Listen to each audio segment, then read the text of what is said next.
Hey, God Almighty. It's the Sweat Equity Podcast coming from Cigar City Studios in the Toco Works office. I'm your host, Law Smith. Sitting here with me, my guest, former client, but now a good friend. Let's give it up for Kim Lackey. You want to go Kimberly Lackey? I was waiting for the claps there, but there are none. Kimberly is great. Kimberly sounds great. Oh, you're thinking of claps from our buddy Nicholas Snap, Make It Snappy. That's right. So he didn't warn me when I did his podcast, because some people do this, and I forgot some people edit their podcasts. My whole thing with podcasting was like, I like that it's not formal. I think there is good ones that are formal, like the NPR ones, where they really put production value.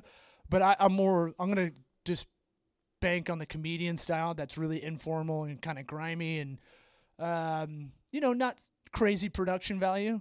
So when you do Nick Snap on Make It Snappy, you do his podcast, he doesn't warn you. For a guy who is a productivity operations expert, you'd think you get some warning. And so I'm doing the podcast. He's doing it in here. We've got another guy here that I'd never met before we started. And then, we have some guy in Skype. And then he just claps like he's in Shanana or something like that. And you're like, what? Okay. He's going to do that to edit later.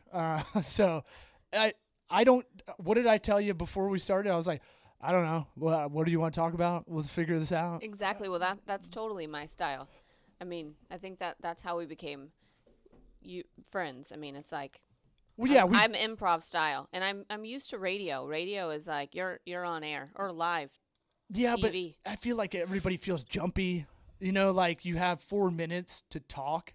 Like this is such a better way of doing this, just because it's really hard to get in the minutia of like what a guest really wants to talk about. If you're promoting like, hey, I got my new album, it's dropping, you can do that all day on the radio, but when you really want to like talk about real shit, like the hurricane that's coming to Florida. Oh, it's here as we're recording this. Yeah. Well, it's there's no rain right now. I'm looking out the window. Oh, where's Blind Melon when you say that? Come on. Where is that? Is that the little bumblebee chick? The total bumblebee. Yes. I wonder what she's up to. Halloween's coming up. I mean, you think that would be sad? I just got a really sad image of like. She's still a little pudgy and like, but that's her thing. I bet you she totally grew out of that. She's probably a great tapper now. She's had so many years of practice. She's like the coolest thing in Terre Haute, Indiana or something. Like, it's like, that's the Blind Melon chick. And she's like, yeah. So you're back under not so fun circumstances for little family issue. I don't know if you want to even bring that up. Or? No, it's cool. You're right. I mean, my grandfather passed away. He was close to 90. He had a great run. Well, I read the stuff you posted about him, and he seemed like he was the man. Everybody loved him. I didn't know you had a little Hispanic part to your background. I couldn't. You can't see it. What? I can't see it at all. You don't see the Latin flavor? Well, you wear a sombrero all the time, but that's because you want to get party down on tequila. That's different. Exactly. Well, sombrero, channeling the Mexican. I don't have that. I've got it's full on Cuban Spanish on my mom's side, full of picadillo and plátanos and empanadas. And you're saying it correctly. I'm always like picadillo. Well, I've been slapped upside the head enough times for saying it that way that I just get, no, just kidding. But did you have a quinceañera? No, see, I'm not that. No, you're not that far? No, I'm not. No, but if you saw my older sister, she looks a lot more Hispanic than me. You're trying to figure out how to choose your adjectives. She does. And she's got a lot. Sorry, Carrie. Hopefully you're listening to this. You get us all together. It's full of, it's loud and proud and lots of food. Always envious. Always, as just a white mutt, always envious. Because our family is just straight up, we are very vanilla as far as like dinners and hanging out. Now it's gotten better. Like everybody's funny. Everybody's really funny in my family, but like I was always envious growing up of the Cuban families because there'd be like 40 people there instead of our 8. There'd always be like, oh, yeah, that's another uncle that, yeah. Well, that's my cousin. Yeah. That's my cousin. They all live in Miami somehow. And, like, everybody's got a paper plate, and you're just kind of you try to figure out what plastic chair you can get if you can get one. And but everybody has such a good time that, like, I don't know. I'm always envious of that. No shortage of food. I mean, last night after we went to the funeral was during the day. Then we went to Carmine's. I mean, that's totally, you got to, right? I mean, Carmine's for the sort of after celebration, which is what my grandfather wanted. Yeah. After partay. Oh, is that his spot? Oh, yeah. So Carmine's is in Ybor City where we're recording this. Carmine's is a restaurant that's got some history to it with some of the older families here, but it's Cuban Italian-ish. It is, yeah. Yeah, but it's more the atmosphere than anything. Yeah, so that's where we went afterwards. Then that continued on to both of my uncles. One lives in DeLand, which is outside of Daytona. The other one in West Palm, both of which pretty much couldn't go home because of the hurricane we're talking about. Mm-hmm. So they couldn't go home. So, I mean, we totally had a hurricane party. We were out at, like, Whiskey Joe's last night. Yeah. You should have had them come up here. My uncles were out at Whiskey Joe's. Uh-huh. Yeah, fun times. We're sitting there, and before, I mean, menus are out, and no one was putting in an order. My uncle just ordered, like, every appetizer just plops on the plate. I mean, it's just like another food. thing I admire. Like, there's always like one guy in the Cuban family or like an Italian family that's like, I got this. You guys don't know how to order. Like, let me take care of this. And orders for everybody, and you're like, oh, I was gonna get a Cobb salad. Like. Oh yeah. Which, I mean, we're gonna talk about this later, but that totally kind of segues into I'm the only one in my family that's like, hey, maybe not so much on the sausage. Exactly. So much. Or they're like, hello, you weigh 90 pounds. What's wrong with you? I try to tell them, like, I definitely don't weigh 90 pounds. It's like the only one time in my life I want to, like, add 20 pounds to the number. Like, who wants to sound like you weigh more? I'm like, no, please accept me. I'm not.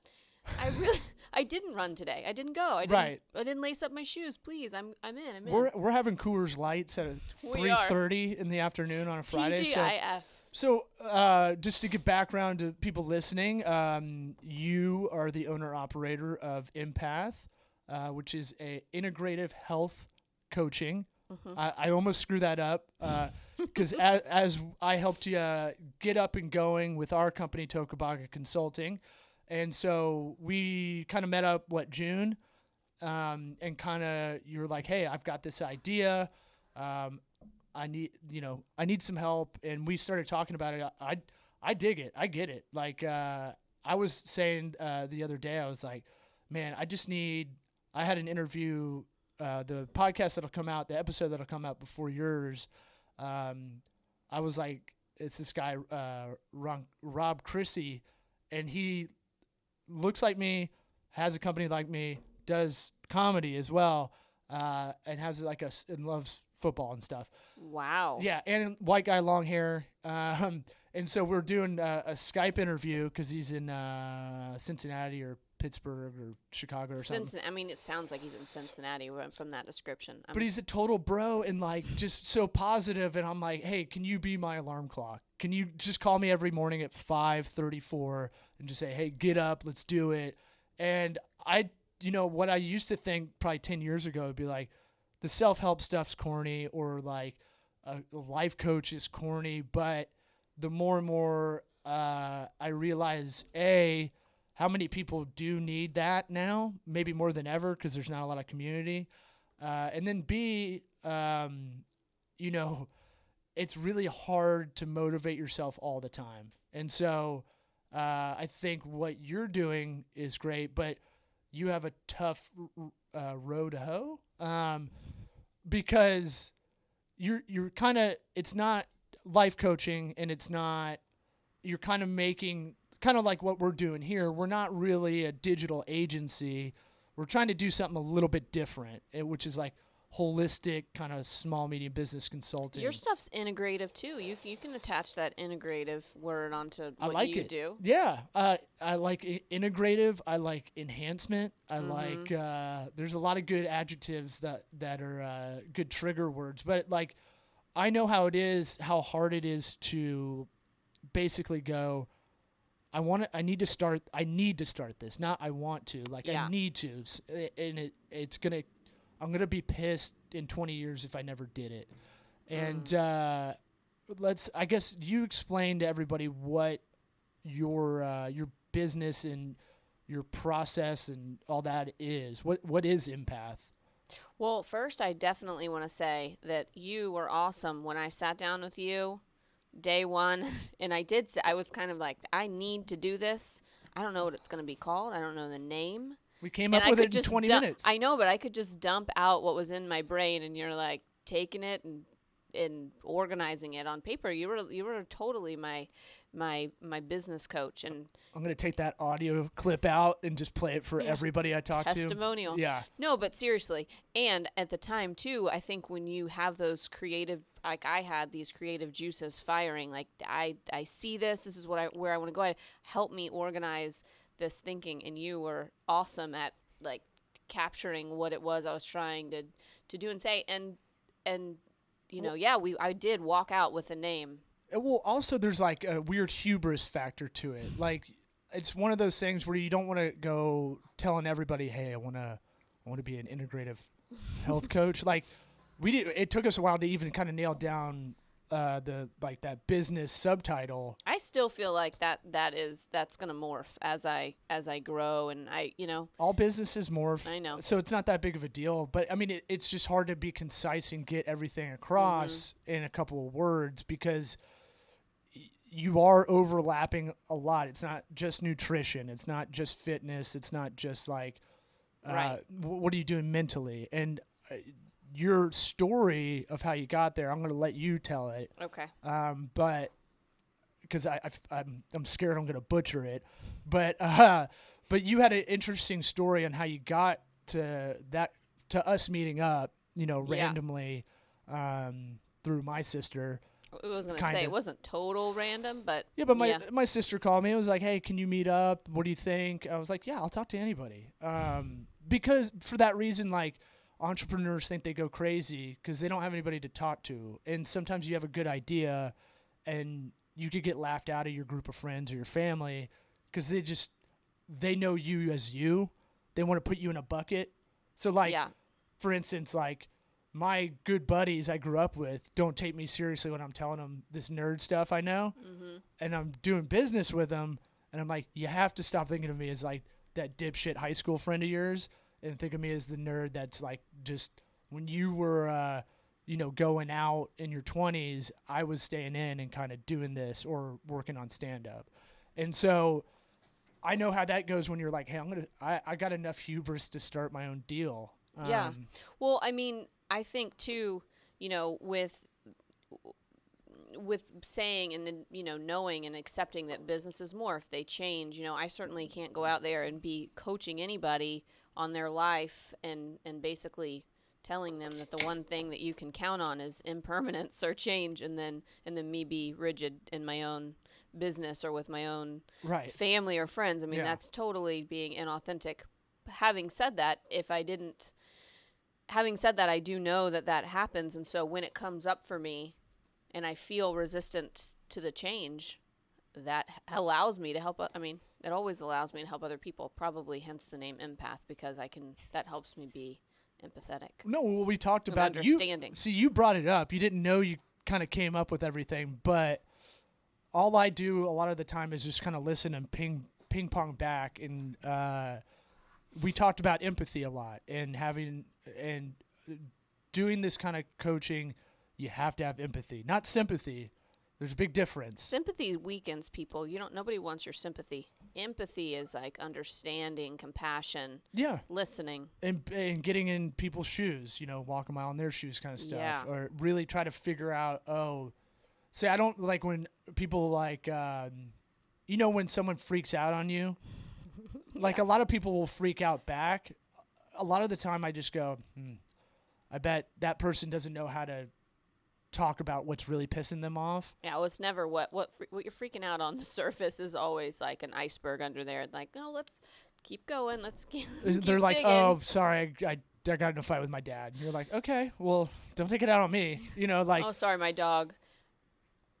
Yeah. It would be a crazy world if everybody that freaks out on like people that didn't deserve it, like freaked out in that direction. It's a lot of people don't know how to handle like any kind of stress, any kind of anger, and it usually projects in a weird way. Let me tell you about that. All right. Okay, I want to say something about that. Hit me. So this like anger and freaking out and all of this. So those are every time we're shining a light in this world, growing, being bigger, better, and anything, we're casting a shadow.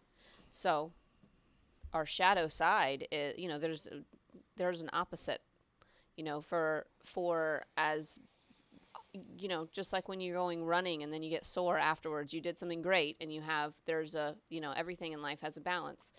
So the harder that you're pushing, I mean, yeah, you get exhausted, you get tired, whatever. You have these shadow sides, and we want to ignore them, or what do I do with this anger? What do I do with this sadness? I mean, because sometimes think of like when you're growing and you're growing a business, and am I going to leave my family behind? I mean, I've kind of experienced that, moving and doing all this stuff, and what do you do with those emotions? Well, if you don't look at them, and you don't address them, they only get bigger. So you've got to.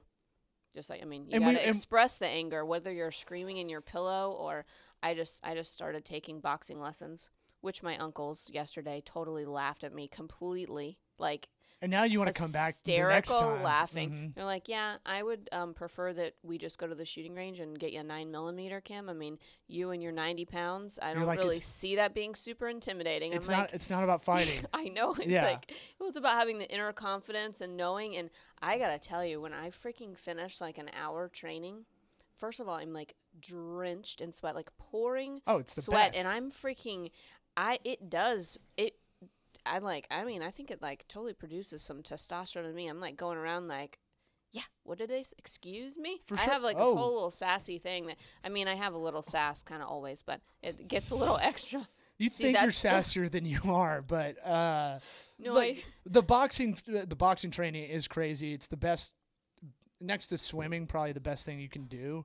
Arguably harder than swimming. I don't know. I've never done long sessions of swimming, but like the boxing stuff, it's cathartic. It's not that it's like, oh, I'm learning how to have a right hook. It's like, oh, no. It's like working 3-minute intervals and something that's uncomfortable, and you're in a room with a bunch of guys, because boxing stuff is intimidating, because you either really know it or you don't, kind of deal. So when you're not an expert, you kind of like, especially as a dude, you think like, oh fuck, this guy thinks I'm a total jabroni. Like, and I need to get back into those, because I'd be the only dude in a fitness boxing class, and he'd smack the shit out of me if I was being lazy. But it's kind of that duality you're talking about. And you're back. I love I love how strict it is, and it's like very black and white. I started training my first introduction to it was a former Marine, been a Marine for 27 years. They learn their own kind of mixed martial arts in the Marines. And he'd be like, hands up, my arm, I can't. I'm going, no, I can't pick them. Yes, you can. And then, I mean, that whole exercise of like, well, you know what? Yes, I can. Yeah. I can. I don't want to, but I can. And that mental training right there helps you in life, in the emotional stuff, when you're like, how am I going to make this business work? Well, I've felt this before. Yes, I can. Totally. I totally agree. And it's about balance. I guess I've been thinking about duality a lot. I maybe paradox. I've been thinking about like duality and the paradox of life. But yeah, well, yeah. I mean, I think about. I know I have a contrarian kind of logic too. I know that's kind of my default mindset anyway. Whether I'm saying something back to someone while I'm talking to them, or but I may be thinking kind of like an attorney does, where you're kind of thinking of the other side of the argument. That's kind of the comedian stuff training in me. But I've been thinking about duality a lot because you have to have balance. I'm like, I can't keep up with the clip I'm going at right now because I hate hearing stories of people that are like, I was a workaholic, or I put too much into my business, or shit that didn't matter, and I should have been home, and I should have really been thoughtful about what I was doing instead of like dicking around on your phone and stuff. And so like, that's a time suck. I'm trying to get better about like when I'm home, try to be in the moment a little bit more. Stop trying to like, not a screen doesn't have to be on all the time. You can be in silence. You can go do stuff without earbuds in. That's the kind of stuff I'm working on because it's like I'm way the other way on that side. But we're getting off kilter. Totally, we are. Okay. I did want to say you live in Hawaii for anybody that's listening, and you're back for aforementioned reasons. But we talked about that. Hawaii's tough. It's surprisingly tough to live there and be really motivated. Well, I mean, as you're mentioning that, I am transitioning myself out of Maui for the reasons that, I mean, it's just going to be hard for me. It's been great. I've been doing so much writing, and that's been nice. And I have a lot going on there. But yeah, to take my business to the next level, I have to surround myself with like-minded people that are on fire for what I want to do, and that's not it's been great for while I've been there, and I originally went there to go back to school, which was nice, and as I launched this and everything, yeah, but it's been great for what it was, and it's just too awesome. SoCal never had any rain. And so you just took it for granted all the time that you had great weather. I assume I only know that living there. I assume Hawaii's so awesome that like you need a little bit of like shitty weather, and you need like a little bit of get up and go and a little urgency. I feel like yes. I lived in Auburn, Alabama, and you're an Auburn person as well. Like I couldn't take it because people were just like, yeah, we'll get there when we get there. I'm like, let's go. Come on. We're dying. When is this? What are we doing? Like, I don't want to go to Walmart. I just want to get this errand done. Like, people are like the two pickup trucks that drive up next to each other and just chat and just talk. Oh, yeah. And you're like, I'm right behind. But you can't. I mean, if you honk, I mean, then they're just gonna say, "Bless your heart." And you're not even. They're still stuck. Oh yeah, like you're like a little retarded boy. Like bless your heart, and you're like, no, and they're like, easy city boy, and you're like, what the fuck is wrong with you guys? All right. Okay, so ask me the question that you asked me the first time, because we're just gonna keep going on a tangent. I know. We talk. I need to explain. ADD highway. Totally. So explain what empath is. And then we'll get into your story of how you kind of got there. So I'm an integrative health coach, and what that means is that I primarily talk to people and help them address big issues. Primary health, to me, is relationship, career. How do you find joy? It's secondary to what you're putting in your mouth nutritionally, like how much broccoli you're eating or blueberries, etc. We can talk about diet. Typically, someone has, I want to lose 15 pounds. I've never been able to do it. Well, what's the real, why are you holding on to that weight? I mean, it's never, I'm not going to use a never, but it's very rarely, it's not what you're eating. It's what limiting beliefs do you have? Why are you holding on to that? And when you can address those bigger issues, that's sustainable. And I did go back to school to... What school? I went to the Institute for Integrative Nutrition. All right. Out of New York. But I went back to school to get the degree or the certification for it. But, I mean, the real reason that I picked that school, a friend of mine told me about it, and I looked at their, little online video, and I watched it, and I was like, oh, I live this. I did this on my own before I knew this was a thing. I didn't know that, you can go to school for this. What did the video show? Well, I mean, it was talking about healing yourself from the inside out, addressing relationships. What is your career? Those primary nutritional things. It was talking about that. And even you and I were looking at that circle of life that one time. Oh, yeah. And that's something that they use. what is your spirituality, what grounds you. And it doesn't have to be that you are, nothing against like Catholicism or organized religion at all, but it doesn't have to be that you go to church every Sunday. Sure. It can be, what grounds you, what motivates you, what do you believe that's bigger than you, that when all else fails, you can do faith through works. Exactly. You could volunteer once a week, and that could be your something bigger than you outside yourself. That sometimes I go sit out at Hokipa, famous windsurfing spot in Maui, and I sit there on the rocks and I just ask the Pacific Ocean, seriously, okay, help me. Where am I going next? Very often stuff that's bothering me, I write it and I stick it in the ocean. Like, here, take this. I'm done with this. So, those types of things. You're littering thoughts in the ocean. Well, no. it's paper, No. Hopefully. Are you physically writing stuff and putting it out there? Absolutely. Oh, wow. No, I was making a joke. No, that's good though. I mean, there's something, again, like the boxing class, there's something cathartic about visually seeing yourself do that.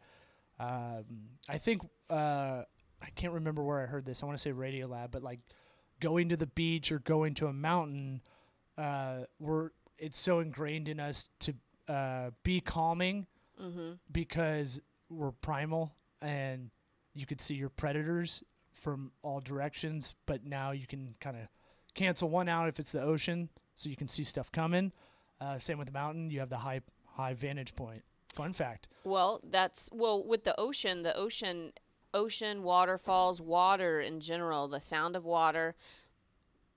I mean, sound is scientifically proven to, the frequency of it, I don't know the exact, but it is scientifically proven to calm you down. Sure. I don't know, like they play harps have a certain frequency, like the whatever frequency is supposed. I don't know the exact thing, but they play it for people in surgeries here at Tampa General. They have a harpist. If I need to get focused, I listen to classical music, which I couldn't name anything, any symphony or any of that. I just put it on Spotify. Or one of my favorite bands is Explosions in the Sky, which is it's an instrumental band out of Texas. They did like all the Friday Night Lights score, if you ever watched that show or movie, and like that gets you focused. It gets you in the moment, and like and actually one of the best concerts I've ever seen. Singer. That's amazing. Well, so there's so much with sound healing, crystal bowls, stuff like that, and it can sound, depending on what, if someone just hears that, they might think, oh, that's woo woo. Well, no, there's definitely scientific based evidence in the ocean. Have you the Himalayan salt lamps? People put them in their house. No, it sounds like a good strain of weed. You ever tried that there Himalayan salt lamp, man? Here, it's gonna be out there now. So. You've seen it's an indica. The pink. You sleep a lot. You've never seen the pink one. They plug them in. Okay. Well. Oh, I've seen like Himalayan salt. Okay. Well, so they have lamps too, and those mimic. They have. They give off negative ions, which are what the water gives off too, which is for healing and calming, and it purifies your house. Huh. So, FYI, fun fact for you. That's good. That bag right there for your baby boy. We'll open it at the end of the episode. There's not a Himalayan salt lamp in there, but I'm wishing there was now. Okay. Who would have thought? I'll look it up. Christmas. I'm going to write that down. Himalayan weed salt. So let's. I want to make sure I'm not stepping on you explaining empath, but your story of how you got there really kind of gives you the credibility to kind of do this, and I want you to kind of figure out the best way to tell that. Obviously you're probably sick of telling it, no pun intended, but like I got that late. Sorry. Not bad for no sleep, but my thing is I think your story is inspiring, and it does it gives you the thing. You can always go, I went through this, so I know you can do it too, to a degree, obviously. But like, I think a lot of people can get defeatist when they get bad news, and I think the value of what you're doing is being that that person that goes, hey, I was there, man. Yeah. And I had good times during it, after it. I had bad times after it. So I'll let you explain so I'm not so general, but you can go into it. Well, I think that everybody has their own breaking point, and people are ready to get well, healthy, like in all the ways that we were just saying, in the whole circle of life with what you're eating, your life, your relationships, career, blah, blah. People are ready to do that when they're ready. There's nothing that I can do or anyone can ever do to make them do that. And that part I know for sure, because I had to have some super low points before I was ready to make the changes. So I'd say the first big thing was being 25, and I got diagnosed with cancer. And by the way, it doesn't bother me to talk about it really. It really took me starting this business to say anything, because it was like my life. I didn't actually know that it was different. I just did what I did. Just like I said, how I found that school, and then I'm like, oh, I did that. There's a school for this? Like, I've already done that. I didn't know that what I did was for my own survival. I had to tap into it, but I just thought it was just me. Just like you're awesome at comedy, that's just you. I just thought, this is what I do. Act, but I have too. Yes, I have. Not lately. But I'll say we talked about Nicholas Snap, and him and I share nerd notes, and I'll be like, yeah, I'm trying to work on this project management thing. It's like I feel like I'm making it custom style. Here's how I'm going about it. He's like, oh, that's the McKinsey theory. And I'm like, oh, I didn't know that was a thing. I've just been coming up with stuff organically because it just is. You just have to. It just made sense to you. Yeah, you just sit and go, well, what am I going to do? Sit around and I'm going to go do what makes this a little bit better. I think people can wallow, and you having that mentality of telling people, hey, try not to focus on that as much and just try to move forward, may help minimize a lot of that, because pain and going through chemo and stuff, when you're lethargic and physically you don't even look like the same person. So that plays with your emotions, and that plays with your mental state and your disposition. At the same time, if you have that mentality you have, which is very football-like, it's like, okay, well, I just got, my dick knocked in the dirt. Now I got to go get back up. I got another play. Go back to the huddle. Yeah. And we got another one. Auburn's defensive line has given some quarterbacks this season that exact feeling. Hey, Carl Lawson, man. Yeah. I like him. He's back. But that's another podcast. That's another. Okay. We'll have you on the I had to plug it. We'll have you on the college football one, the triple option. Okay. Yeah. We're giving away a ticket to the national championship. Oh my gosh, which is going to be here in Tampa. I got off the plane and saw that. I almost fell down. Best review online gets ticket to the game from us. Oh my gosh, I'm going to be working on it. Okay. Yeah. So, one of my mottos, I'd say, I live by so many quotes. I love them. They motivate me, and my own affirmations. Some of them, I'm not saying I coined this one, but at least it makes sense to me that living in fear isn't living. And even if you get a diagnosis that you might not make it, I mean, okay, well, you have a choice. You always have a choice. And I can either accept it and I can either accept, all right, this is going to suck, blah, blah, or I can put a smile on my face and go through it with grace and do the best that I can. Especially if I'm going to die either way. I mean, I'd rather go out, living, quote unquote, that's a good way to go about it, you know?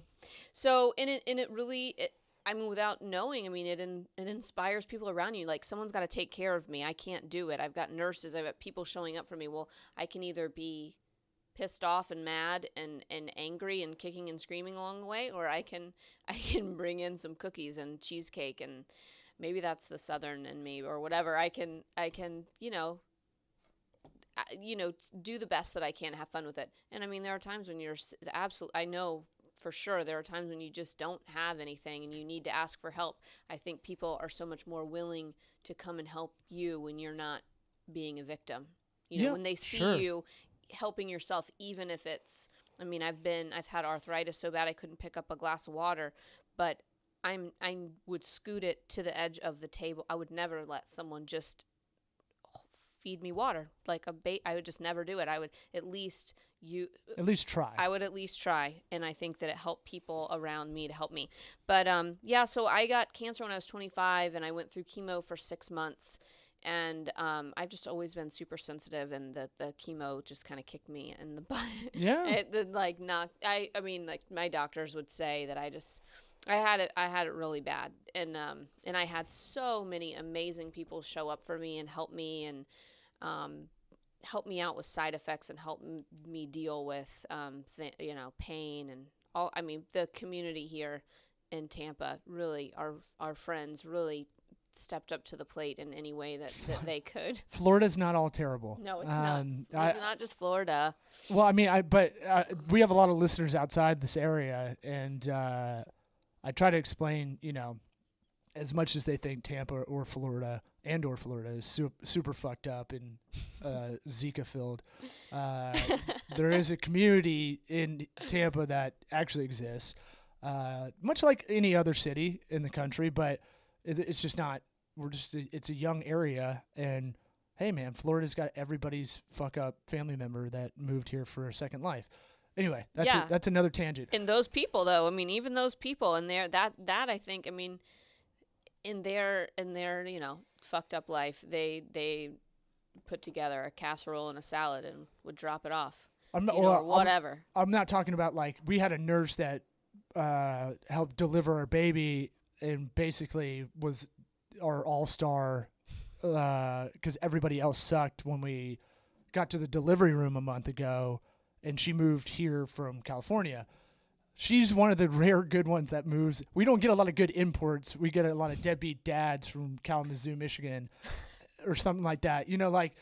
That's all I'm saying is, like, there is a community that was around you. You did have family around. Yep. You had the Cuban family with paper plates and asking people to arm wrestle, I'm sure. Yeah, I wasn't eating it, but I mean, the nurses were well fed. But tell me about, so you're 25, and I only know it from the guy's perspective, and I can only kind of try to live through what my sisters were when they were in their mid-20s, but that's an age where you're starting to think about, what you want to do with your life for realsies, not just like I got out of college and I'm trying to scramble for a job kind of deal. Like, I think women are really trying to not nest, but really plan what you want to do. Much better about thinking about that. You're not totally that personality, I don't think, because you keep telling me you're not a girly girl, which is why I like having you and Beth Miller together, because neither of y'all are. But you both really are. But right, you both actually are. So my thing is, like, I try to think about. I don't even know what that means, but I'm just gonna go with it. You guys think you're not girly girls, but you actually are. You're women. You're just not over the top about. Hey, I watch The Bachelorette and shit like that. Okay, well, for Beth that's listening, I mean, there's a whole. She's not listening. She will. There must be a whole psychology in that we're trying to deny that we're girly girls. Anyway, sure. Well, no, I think y'all don't want to be like seen as I'm not a desperate housewife. Yeah, I'm not this kind of chick. I'm a real human being kind of deal. Okay, so I had just 25. gotten married at 25. Speaking of that, I mean, I had been married for 3 weeks. I 3 weeks after. 3 weeks, okay. and I got diagnosed with cancer, I was going to start teaching. Well, I mean, I can't be around children. I can't, so I'm like not working. So, I mean, now my husband of 3 weeks is going to support both of us. We have medical bills. Thankfully, we had insurance and all of that. It was just remember a lot. Our vows, honey. Yeah. Till death do us part. Yeah. Hopefully it's not that soon. You're not going to get rid of me. You're not getting rid of me that quickly. Look, I saw the trailer for The Faults of Our Stars or whatever that, and I was like, I did started not watch that. bawling. I was like, oh my God, I'm turning into. People are like, Kim, you would love this, and I'm thinking, no, I live that. I'm No, totally yeah, you cool already without did it. going to see that. Right. But anyway, you're right. I mean, that was super hard. I also at 25, immediately the type of chemo I got put me in menopause. So, and that's like a change of life that happens for people over sometimes a decade, whatever. I mean, this is like, okay, let's rip the Band-Aid off, you know? So as I'm recovering, I mean, I felt crappy, but I didn't know what was like, I'm bending down to get dog food and I can't stand up. Sure. Like, everything hurts. I mean, I don't know what is what. I like gained all this weight. And anyway, I went through, I had again, that was like a 5-year thing trying to, really deal with that. I took bioidentical hormones eventually and had a really great doctor here. What is that? So, I mean, you can take estrogen, like pharmaceutical, FDA approved, but it's not real. It's fake, made in a lab. Bioidentical it's compounded cream, and it's actually like HGH? No, HGH is that you can do a cream. Exactly. And it increases testosterone. So originally I had to take estrogen, progesterone, and testosterone. I was low on all of them, but everything. So what happened was the type of I'm coming back to that, but the type of cancer I had was of my immune system. Well, 70% of your immune system is in your digestive tract. So anything that I would try to ingest, whether it's Advil or broccoli, like whatever it is, I can't. I was sick before I even got it. Now I get all this chemo and stuff on top of it. Well, I have to heal that. My digestive system, my immune system is super sick. Like chemo killed the cancer. It didn't help repair what was wrong in the first place. So now, and so now I'm going through this menopause. Well, finding something like bioidentical hormones, which was a cream that they rubbed on my skin, when I could absorb that, and the it's bioidentical, and it won't ever be FDA approved because you don't make it in a lab, and it's not it just won't ever in our country the way that, but I mean, like Europe has it, and their medical system works differently than ours. Of course. But yeah, all things like melatonin and all of those things in Europe are regulated. Because I mean, like melatonin, you can go buy like 1 milligram or 10 milligrams of melatonin. That's really a huge, wide variety and range, and that can be dangerous. I mean, people shouldn't. I'm gonna ask a dumb question. What does that do? Melatonin. I thought that was like people took that when they had to sleep. That's exactly right. Well, melatonin is what tells your body like during the day you should not be producing so much melatonin. You should it's a hormone, and it's a hormone that regulates your circadian rhythm, which is when you should be sleeping. So for instance, if you're traveling, like I just came back from Maui, and that's a 6-hour time change, I take melatonin to help my body, like this is when you need to be sleeping, this is when you need to be sleeping. But you have to, it's a Schedule 1 or something here. You have to like go to. No, you can just go to Village Health, the health food store, and buy it. I'm saying that in Europe, it's probably more like what we would call a Schedule 1. You have to have a prescription for it, whereas here we can buy it over the counter because it's not. You can't regulate it. You can't make it you don't make it in a lab. What pharmaceutical companies put patents on things that you can make in a lab. Melatonin's naturally occurring. Yeah, it's a hormone. Okay. So bioidentical hormones, they get compounded for you, for what your body needs. If my eyes drift off, I'm trying to just pay attention. I know, I do that too. Okay. Either way, once I was absorbing these things with the doctor that I was going to, he realized, you know what, you're not absorbing anything. Like, you're not absorbing B vitamins. Like we've got to get you. You've got to start taking shots of stuff. We've got to get you these creams for everything. So I started, my body itself started to heal. I mean, within a year of taking those, I ran a half marathon, and I was like, I don't know how many pounds. I was at least 20 pounds overweight, but I mean, I'm 5'3". I had never weighed that in my life. I was like going through pant sizes because I had energy, because I felt like myself. And then it was. This is on the upswing of feeling better? Oh, yeah, no, I was feeling way better. I mean, I started to be able to. So this is a good, like, 20 pounds kind of deal? Yeah, I was overweight. I had gone, like, when you think of women going through menopause and later in life, I mean, they put weight on. I did. Look, I'm gonna be a dumb guy and just go, Okay. sure. Mm-hmm. I know. I mean, I know of menopause. I don't know. Like, look, we just had a kid, and I was like, yeah, I got this. And I was like, man, I didn't know anything going on. Like, even Crash course. Yeah. And so, like with menopause, let's say for the dumb fellas out there.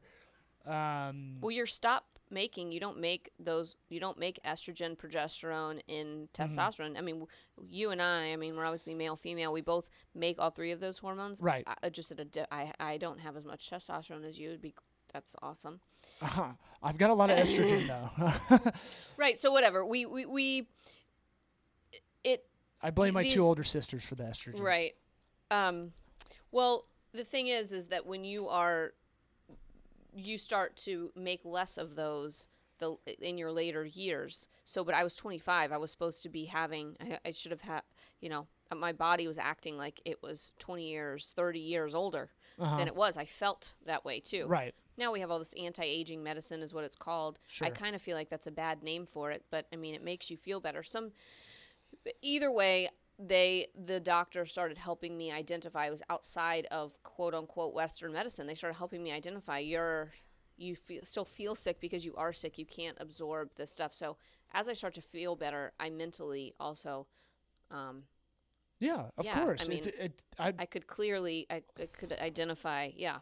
A part of the reason I'm so spacey right now is because I haven't been taking care of myself physically. I get that on a very micro level. That's what you're going through is a very intense level where, hey, I'm back on the upswing. Here's what worked. And I'll tease this question, and I'll tell you something that helped me that was kind of a little bit natural that I didn't think would work. But I was going to say, how did you get from feeling better to us meeting and talking about wanting to do this business? Well, I had one more large lesson. So I went through this year where I was feeling so much better. I was doing the bioidenticals. I was starting to take replace supplements and blood builders that were help. I had blood cancer, and I was feeling great, and I was exercising, and my husband at the time got transferred to Germany.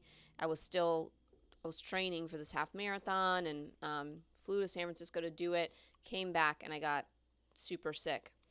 And what I didn't know was that I had a gene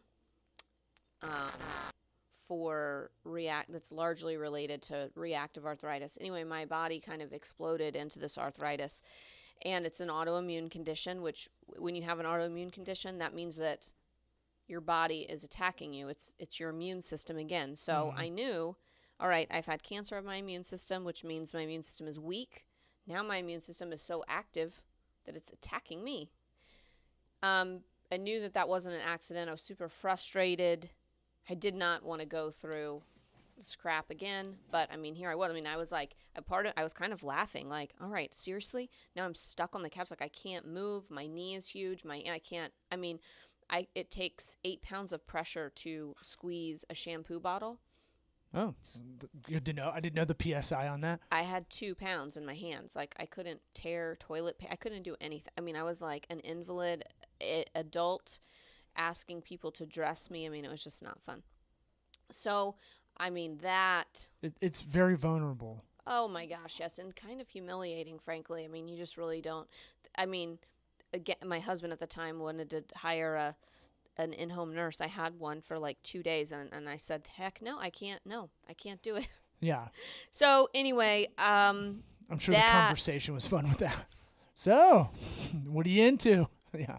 To be real honest, I mean, I was already not feeling well, and I was sitting on the couch, and I saw this girl. She was very overweight. She was picking her nose, sitting there. Yeah. And I'm like, no, this is not going to work. Get the booger queen out of here. We got to go. She's going to have to go. And you know what? But those things drove me to like, well, I popped my shoulder bone, my collarbone out of socket because I'm like, fine. That's fine. I'm not having an in-home nurse. I'll dress myself. Well, yeah, so I'm just stubborn. I mean, the stubbornness got. But stubborn's not a bad thing. No. All the time. It's bad if you broke your leg because you're stubborn. Popping your shoulder out is pretty bad. It was my collarbone. okay, that's pretty bad. But I would say, I was so pissed. And I apologize. I know the story. I'm trying to set you up, but I forget all the beats to the story because I've read it. We don't have to go through all of it. No. We're fine. That's why podcasts are great. We have the time. Okay. But my thing with that is, your story is on your website, empathcoaching.com, and I think part of what's missing is you telling it like this, because it's not going to go through the, like, hey, these 2 days sucked when I had a nurse, and because I think that's the stuff you can relate to. Look, most of us are going to get cancer, sadly, at some point. 1 in 3. Take it away. Cancel what you just said. That's not Why? even nice. No, it's just putting it out there. No, it's just statistics. I don't agree. Okay, well, you know what I mean, though. Like, we're going to be vulnerable, and we're going to be sick, and we're going to need other people's help. And even though you're a very balanced and kind of even-keeled person with a positive disposition, that there's going to be days where you don't have that. You know, it's hard to be consistently that way. Oh, no, I freak out. Sure. I freak out moments. Sure, we all do. And I think that is part of the empath path. Again, like I freak out, but I freak out, and then I don't make decisions out of the freak out. I don't make decisions from the spot that I'm freaking out. I freak out, I recognize, and I'm like, well, I'm not leaning into this fear. But yeah, I got that arthritis, having that, and it took me years to recover, but that was where I had to really dig in deep and heal myself from the inside out. So in going through that arthritis, I mean, like I've said so many times, having that was harder than me having cancer, because having cancer was like, nope, this is your protocol, this is what you're doing. That has such a harsh ring to it. You know, I had a lot of support, and I had a lot of support through the arthritis too, but it was the humiliating vulnerability of that. I kind of stayed inside a lot. I had a lot of rehab to do, and I found a really great, her name's Charla, and she works here in Tampa at Swan Holistic Health Solutions. What up, girl? What up? She's amazing. She's like my little mad scientist, but she just helped me heal from the inside out, and through her, I met a lot of other people that really helped me on my path. Yep, your empath. That's my empath. I mean, it's a little corny why we came up with that, but I mean, it kind of plays into the name and the brand because it is a path. It's a journey. You're trying to get better. You're trying to take one route over the other. In doing this, I've always loved helping people. I was a teacher. I will always be a teacher. I mean, not of elementary students, but I mean, I love. You're like, fuck them. But yeah. No. They're terrible. That's just what monsters. No. But I'll teach 6th grade or above for sure. I just did teach elementary. I'm just saying I'm not going to be in a school setting teaching, but I mean, I love speaking and workshops and doing that and sharing. And I didn't always know that what I was going through was prepping me for being able to share and help other people. But definitely almost, I mean, when I have clients, it's hard for me as they're talking. I think, oh yeah, did that. But I don't, that comes across as Miss Know-It-All. So I mean, really, like you mentioned earlier, you don't blurt out like I do. No, I listen. I was going to say, you said earlier, you just have to listen. I feel it, but I mean, that is the way that I can empathize with them, because through those two big major things, there are so many micro stories of moments that I know through going through that. There are times where yes, I might be hurting or whatever, but I can pick myself up, And I mean, like, okay, so divorce, that's like a 50% divorce rate in this country. Well, part of me getting on my path was getting divorced, and that's nothing at all against my ex-husband, but I mean, that was a thing that I had to do. I had to look at my relationships. And where did that kind of coincide with the treatment and recovery? And well, I was married for 10 years, and it was toward the end of my arthritic recovery, I was still really not, I had through like separation, I had just kind of started running again, and I remember not being able to properly walk even when we got separated. So I mean, it was like really towards the end, but I felt this.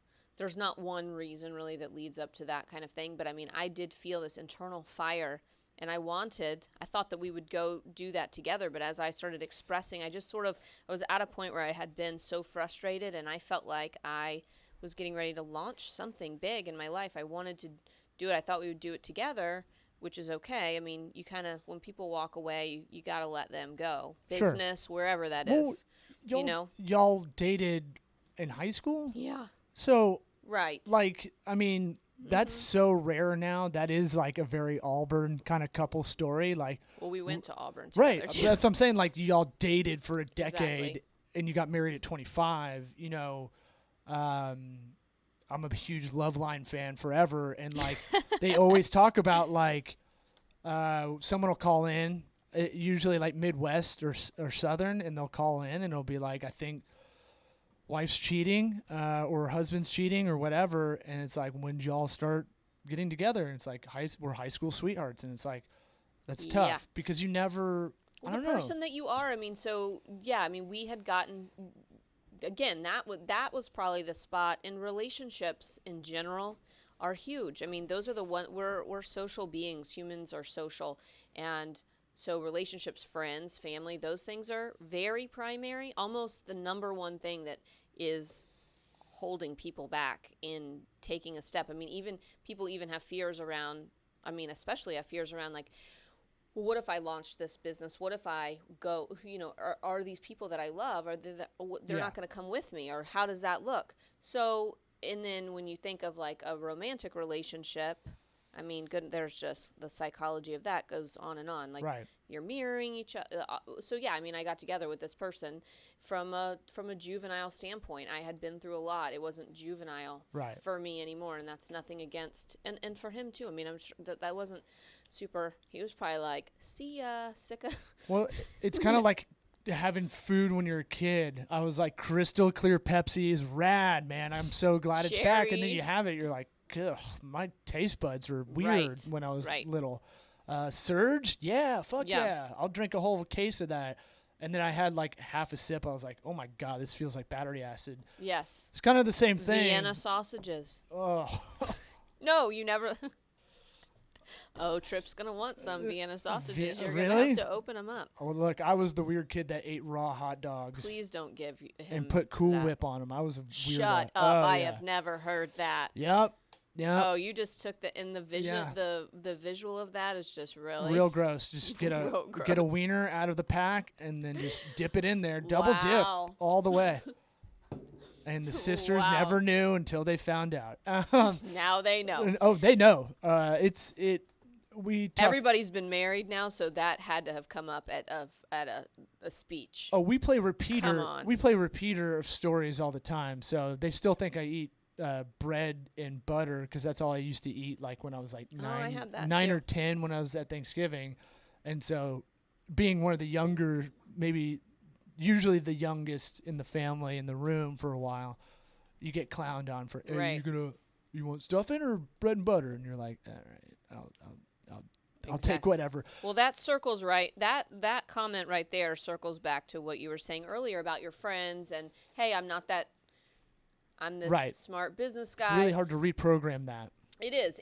And okay, so what I was saying about the relationship thing, it is that also I mentioned that this 50% divorce rate or whatever. And I mean, that who's to say that in the people that are married, I mean, relationships need, this is a very primary thing to our health. Right. Period. And again, like having the vulnerability to take a look at yourself. I remember, that's just another big part to me. I mention it about my business and what I do, because I was very ashamed to get divorced. I was totally ashamed. I see now in my work, me not going through that, I would not be able to do it.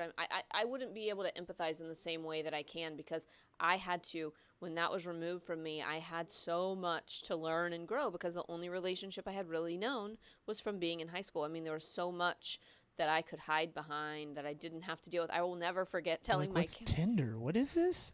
I promise I've never used Tinder at the Okay, Cupid. This thing's weird. I don't know about this. Yeah. A friend of mine in Maui dressed up like the Tinder app for Halloween last year. It was pretty good. You would have totally appreciated it. It had like a swipe right, the arrow. Really? Yeah. That's putting it out there. Might for sure. That. Yeah. I think you can. I think you do can Grindr recycle. just because I want to go to the gay parties. Well, I like that you're just putting that out there. Oh, gay parties are way better. Food's better. More everybody's excited. Oh my gosh, I totally hung out with the gay guys when I was getting divorced. I'm like, this is safe and fun. Oh yeah, the gay mafia is real. If they'll take you in. You got to be welcomed. So I sat there. I'm like, okay. So talk to me about this. I just read Cheryl Strayed's Wild, I think. Yeah, I had just read it. And she has this scene in the book where she hasn't gone through divorce, but she's taken herself on this big Pacific Trail hike and packing her monster backpack and all this stuff. So I only know the Reese, my old church buddy Reese Witherspoon movie. Yeah. So she goes out and she's camping and she's out with all these guys and they're like looking at her like, what are you doing? What is this chick doing? She's got this. She is clueless. She's out here in the wild by herself. What is she doing? She's like trying to find herself. Well, so she has like these condoms that fall out of her backpack, and they throw them away. They throw them away like she does not need to use these condoms. So I had been reading the book, so I'm out. All right. Well, they were like, I think they were trying to protect in the book. They're trying to protect her by not giving her protection. Exactly, by not giving her. You would think that part of the story would take place in the South. It did not. It was in Oregon. But anyway, so I'm out one night. Oh, there's rednecks everywhere. Don't worry about it. Well, I'm sitting here having a glass of wine, and I'm like, I'm just gonna ask these people this question. They're strangers. And I asked this lady, I'm with they're gay and lesbians, and I said, so is it my job to have condoms? Am I supposed to have the condoms? She slapped me across the face, I swear. And I'm like, what the fuck? She's like, I don't know. She goes, you need to wake up. What's wrong? Of course it is. I'm like, okay, got really? it.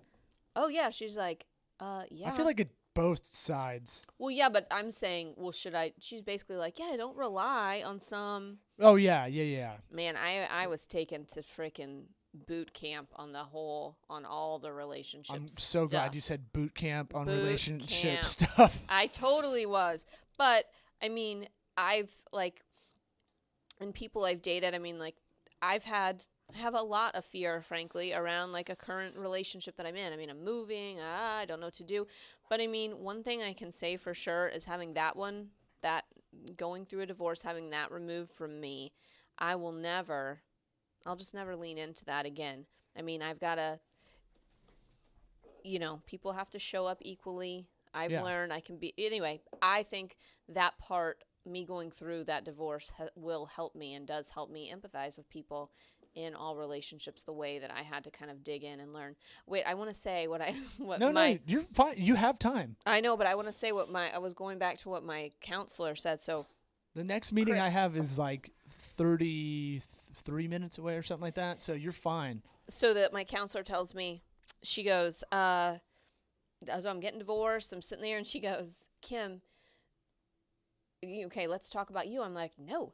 He did, da-da-da-da. And we're like, are getting divorced. And she would like not let me say anything. No, what about you? And I sat there and she kept asking me and I'm like, what do you mean, what about me? And I just realized in that moment, like this whole realization of, I've never really, I don't know. I don't even have an answer because I have not ever really I don't know. Oh, so I'm like, so I get, okay. I was like all these like self-reflection. Exactly. Like everything sort of reorganized, like a little Tetris thing, like click, click, click, click, click. Sure. Yeah. Yeah, you have to calibrate yourself a little bit, and it's always good to. I try to take walks without anything as well. Like take 10, 20-minute walk. I'll do it around here out of the office or in our park near our house. And I try to leave the phone at home so I can do that. Like, all right, I have no option but to really think about what's going on. Mm-hmm. So I think that's kind of valuable. That's something I do to kind of almost get your tuning fork kind of just right a little bit, or your compass, or whatever metaphor you want to use. Yeah, because you notice signs. I mean, that stuff comes to you when you are paying attention. If we're not ever paying attention. But I mean, I also think like, I always think like, I think you and I have this thing where we think we're very maybe narcissistic or self-absorbed if we're thinking about ourselves a lot. But a lot of the time, it's if you don't figure out yourself a little bit, if you don't spend a little bit of time trying to figure that out, everything else will kind of, your Tetris, you'll leave that 4-banger line in Tetris, you'll leave that little hole open. Yeah, well, if we don't know what we want, then everybody around, then we are sending out a totally confused message. If we're not taking care of ourselves and asking for what we need or expressing that, then everybody else around us is also confused. It's just like a cycle. Yeah, and I mean, there's so many crutches. And so, but then we're both in a position to kind of give back to whoever we're talking to at any given minute, because, and not like in a douchey kind of way, like I'm Tony Robbins or something like that, but I feel like I have a lot of... He's not a douche. I can't tell. I don't know. Is he? I think he's brilliant. I think he is the ultimate empath. I don't know. Yeah, he is. I would say that, but it's like... He's not your guru, but he is mine. Bam. Wow. Wow. Well, he's like, you got to get in your fucking face and get out of here, or something like that. But then he explains why he says that. He says he's trying to I get it, but I mean, it's also like... I wouldn't want someone to say that to me. I feel like I'd say it right back, like, no, but... I feel like that's all Love Line listeners. It was all the people at that thing, in that Netflix thing, and it was all people. It was like, all right, just break it down to your parents fucking you up. And that was everybody.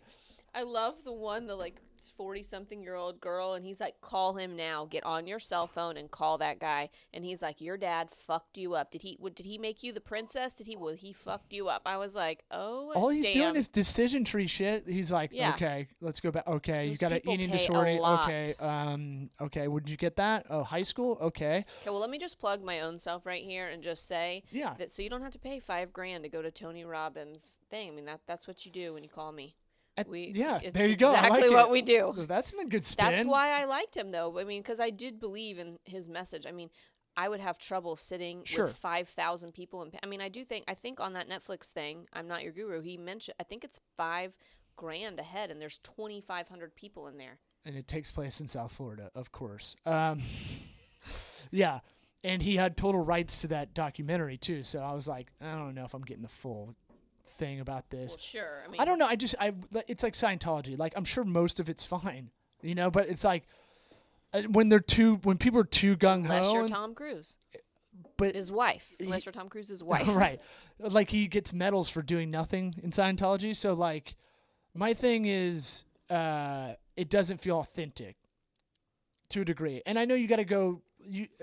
When you're at his level, you have to go to that super church celebrity mentality. You know who I'd love? We need to see. Can we get this on the podcast? The couple on that show, I'm Not Your Guru, and she like reads out that the universe is mine and blah blah blah, and then he's like reading his thing, and Tony Robbins is like, shut the fuck up to the guy. Hates on the guy, and then he starts roaring like a lion, and that one for me, I'm like, dude, that's wow, I couldn't really buy into that one. And then they had like this awesome sex, and they're having a baby like by the end of the week. I don't know. I was like, something got edited there. I don't remember that part. I do that one. See, I'm like I clue into the relationship stuff. I think I was kind of perturbed by the end of that thing. I was perturbed by the lion roaring.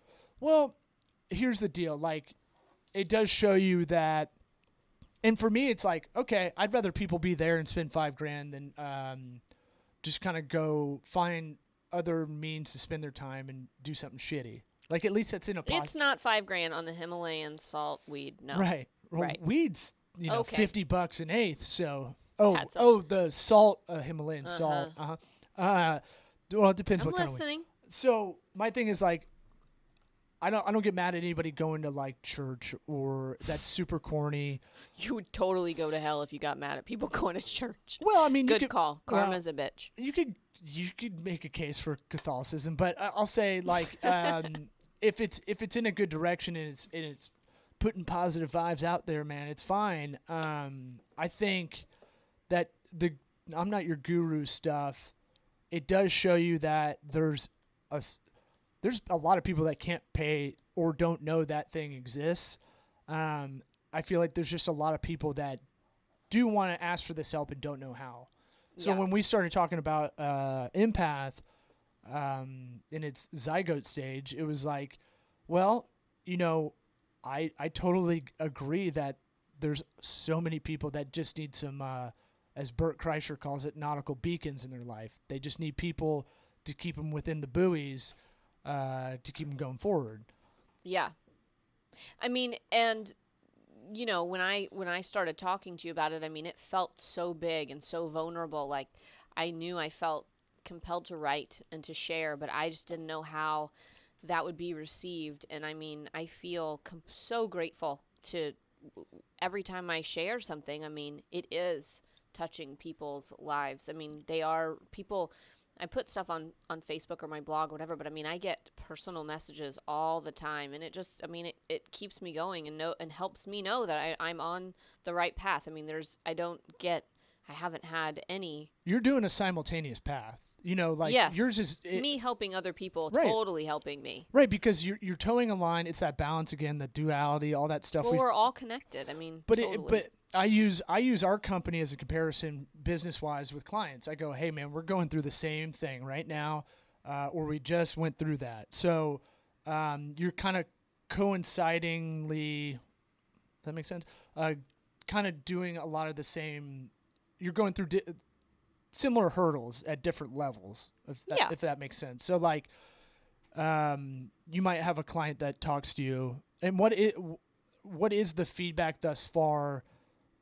When do we make a kind of a public statement? What was that? Maybe 2 months ago? Not even? I think that my website that you design that people love all the time. Sweet. I think that my website went live in July. And then you started putting it out there personally, which we talked about, like, start with your friends and family. And I think you were nervous about, you know, pushing this out there for that hubris part. Yep. And I remember reading all the comments, like, at a weird time one night, and I was like, that's awesome. Because there's so many people that was like, this is great. I'm so glad you're doing this. You know, like, it was a lot. It was like 50 or something like that. So, you know, I know a lot of people get nervous about doing an entrepreneurial endeavor, especially one that has this kind of, it has a self-help part of it. It has an intangible coaching part to it. And I know you were nervous about, I was trying to tell you, like, people do gravitate towards this kind of stuff. Not only the advice you're giving through Empath, but the fact that you're doing this business. And that's another kind of coinciding story that you're going through, you know? Yeah. Because half of you is trying to figure out how to work with clients, but the other half of you is trying to go, hey, I want to make this business for real, and I want to get volume, not to be uber rich, but to really help people. Yeah, I mean, I definitely believe in the law of attraction, and that, you know, you doing the right thing with the right intention attracts the right people that need your help. I mean, one thing that I kind of felt nervous about was I don't want to put myself out there and for someone to think that I'm some kind of perfectionist, or that, yeah, I have it all figured out, which is what you're saying. I mean, no, I've just been through it, and I know how to help, and I know how to listen. And really, before I launched my business, I mean, I have helped so many people. I mean, if I had $1 for how many people basically told me to do this, Kim, you've got to share, you've got to help people, people would come to me naturally. So, I mean, and that's when those things are happening. Those are those signs that I was saying. I mean, those are little gifts coming to you, helping put you on your path. The little cookie crumbs that are like telling me, hey, Kim, you should write, you should share. Yeah. Well, I'm saying should. You know what my grandmother says? She hates that word. She says, you should all over yourself. I like that. That's what my grandmother says. Because really, I can see how that one could be removed. But either way. It's the thing of, like, I think we've talked about this. It's like, hey, everybody, I get a lot of this. It's like, hey, I'm gonna do stand up one day, and then you get the credit for saying it, but you didn't actually do it. You know, like, hey, I'm gonna run a marathon, and you tell a bunch of people, and they're like, that yeah, doesn't good count. for you. That's not. No. I think that's maybe more my age range of people just like, hey, I get credit for saying I'm gonna do this and putting it out there, man. It's like, yeah, you get a little bit. There are a lot of ideas out there, but you got to do it. You got to take the step. And I mean, that's the thing is, I mean, taking the first step, that's all you have to do is take the first step. Right. Whether you're running a marathon, you got to go to the first training, you run the first mile. You don't have to run 26. Day one, you can't. It's training. But doing those hard things, like me training for a triathlon or whatever, I mean, after told me I couldn't walk. I mean, yeah.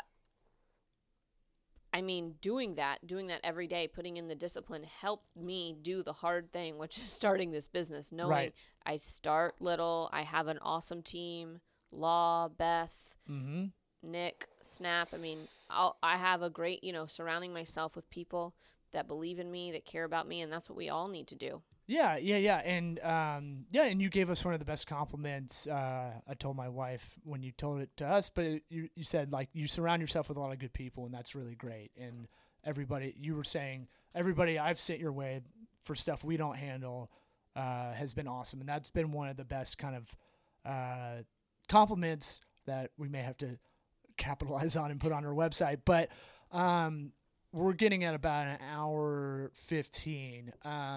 I guess let's close it out, and I'll open this gift at the end for my baby. But where are y'all now? Where's Empath now? Where do you want it to go? Where I am now is just really enjoying the ride, I think. I mean, things are going at a pretty quick pace, growing quickly. I mean, where I'm really enjoying the writing a lot more than I thought. Right. And I really see myself eventually having a book more so than, I've always liked the public speaking and that kind of in the teaching, but the writing I'm really enjoying. It's going to help that podcast. Oh, okay. Look, a podcast, this is easy, right? Mm-hmm. This wasn't like a pulling teeth conversation. No, I mean, I can talk. Yeah. And so, but I think that here, I'm going to make a pitch for a podcast again, because I think you're going to do it. It's just a matter of when. It's that thing that, just like writing, it's going to help your writing. It helps me do stand-up because I'm trying to think about, I'm trying to be curious while talking to someone. Cross-training? Yeah. It pulls a different muscle, but a good muscle for other things. It's going to help you write because it's going to make you articulate. If you're smart and prepare, unlike I do, it'll really help you in your writing because it'll help you bullet point stuff out, or you'll think about theories like, here's the way I go about X, Y, and Z, and it'll help your whole business. But that consistency for people that can't pay for your services, that's kind of one of the reasons I did this, because I get hit up for a lot of help, and people are like, hey, can we sit down and go over this vegan restaurant I want to open up? And I'm like, yes and no. Like, I'll talk to you about it over a beer, but I can't do like a 3-4 hour session. Why don't you do this? Why don't you listen to this podcast? Because I'm trying to get any good advice from entrepreneurs, but also like realistic advice. Like you're saying, like, don't have this pity party. Just try to keep moving forward when things are going horrible. Yeah. So, well, I do improv as well, so you're right. Yeah. I mean, eventually. Oh yeah, you did that too. I yeah. get surprised when anybody listens to some of the stuff I say. No, I'm sorry. I can't. I did improv before you. No, but that's me. Still. I was already doing it. Anyway, well, I'm really loving that. When I work with my clients. I'm taking the credit. Yeah. Uh-huh. When I work with my clients, I leave an hour session with them, and I'm like, this is amazing. I mean, the growth that people, I can't, that's where I'm like, I can't believe I get paid for this. I mean, this is right. Easy for me. They're having all this growth. Easy in terms of like, it just happens very naturally. Listening, the synchronicities, the the books that I'll take off of my shelf to bring to a meeting or something, and I like that were just right in alignment for what they needed. All of that, I just love it. I mean, so I'm loving life. I mean, and hoping, obviously always want clients to come my way and that kind of thing. And I'll make 2 more pitches for you. All right, let's go. About you doing listening. a podcast. It will it'll be one of those real conversations you have all week, because a lot of the time I'm doing work, and so for 2 hours a week at least, I'm doing our college football one with my good buddy and business attorney, Steve Fantetti, and you and I may never meet up if there wasn't a reason to do the podcast, right? And have this hour-and-a-half conversation it's hyper-focused. I haven't looked at my phone the whole time, and it's about your story, which I knew, but it's good to hear it again in the way you're kind of talking about it. So you'll go out of your way to reach out to people you don't even know that you would never have a reason to. So I'm trying to get like the Cubs manager, Joe Madden, when they're done with the season. I wouldn't have a reason to go, hey, can you come to my office? So I can fanboy out. I lie. Yeah, no, that's a great I see what you're saying. It's just a different way to connect and to connect the dots. And we don't always have to know how they're all coming together. But, I mean, it's expansion and working a different muscle. I like it. Plus, I'm never knocking the podcast right now. I don't see where I have time to fit it in, but I'm not going to put that out there. You're already defeated. I'm not. All I right, know. Okay. I'll tell you what the breakdown is. For each podcast, for me, if I can find 3 hours a week for each, but you get so much more out of that. And those 3 hours really aren't 3 hours. So like booking you on this wasn't a big deal. It was like 2 emails, back and forth. Okay, done. Sometimes there's a lot of pre-booking stuff that takes a while with some people. So that averages out to about an hour before the podcast. And then afterward, gotta make an image, gotta upload it. But I don't do any editing. And then it's just another thing to get out there on the business douchebag side of it. It's another way to get your voice out there while you're doing other things, and it's more content and all that stuff. Yeah. I like it. I'm gonna open this Let's gift. see what's in store What'd you for bring? Trip. Is it weed? Himalayan weed? I mean, that would be for you. Welcome to the club. I'm thinking this can help out with when you're writing for comedy. Okay. It's a book on 100 parenting milestones you never saw coming. Just read a few of them. I mean, Welcome they're pretty to the club. hysterical. Oh, this is going to be embarrassing. I can't read out loud. Just like the highlighted, baby's first photo session. I see something about shitting. Well, everyone knows. I mean, baby's first photo session, they puke on you. Everyone's trying to look cute, and they pee and puke, they're tired. Okay. We're doing that on Tuesday. Okay. Well, then see, First time you try to install a car seat and curse yourself for not getting that PhD in theoretical physics. That has to have already happened for you. Oh, I sweated. I was in the parking lot, in the parking garage, like, oh, I hope I do this right. Fucking. It's only the safety of your child, no right. pressure. No, they check it on the way out. I didn't know that either. So like, you're getting like roasted as you're soon as like maybe gonna fail in like, Dadsville on the way out of the hospital. I'm sweating. I'm watching YouTube videos. Like, I would not be a good SWAT team member right now. Defusing a bomb. Thank you. This is great. Is there something? Oh, there's a few other. Okay, some appetizers. Appetizers. I love the stress of trying to read that. I'm so bad at reading out loud. Baconese. They're just, you can freeze the bacon. I mean, it's just a little new fun shape for when little Trip is teething. I like that. I can't get you like a normal I love it. Ice ring teether. Look, the fact that you thought of us ahead of time to get this is awesome. It had your name all over it. There's something else in there. And it actually looks like the sticks in our logo, but bacon. That must be why. Mm-hmm. Now Beth wants a photo of this. This is great. A sriracha sippy cup with full sriracha with the almost Ybor City like rooster logo on there. Yep. Oh man, I just you might get some odd looks from others thinking that you're serving your baby sriracha water. I love all that stuff of the frantic helicopter parents, like the ones that'll come over and tell you shit that like you don't know them. You really shouldn't be drinking that wine around your baby that's 6 weeks old. And you're like, yeah, I'm not drinking some wine. I'm drinking the bottle. Yeah. Oh yeah. No, I've got a lot of ideas. I got baby mustaches. Just because it'd be You're weird. You're gonna reinvent. We bought a long time ago. We bought little baby plastic cups, like the Solo cups, but like they're all 1 ounce, so that they look adorable.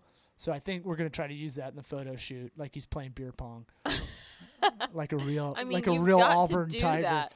Well, thanks for coming You're on. so welcome. Thank you so much for having me. We can do this again if you're in Hawaii. We can you can come back on over Skype and say, hey, since we last talked, I learned a bunch of cool shit. Here's what I learned. Yeah, you know? Before Grandpa passed, that's how we were planning it anyway. Yeah. And so, all right, Pete, seemed like a good dude, and not a good circumstance for you to come back, but it's good to see you. Thanks for having me here. Thanks for coming. Peace.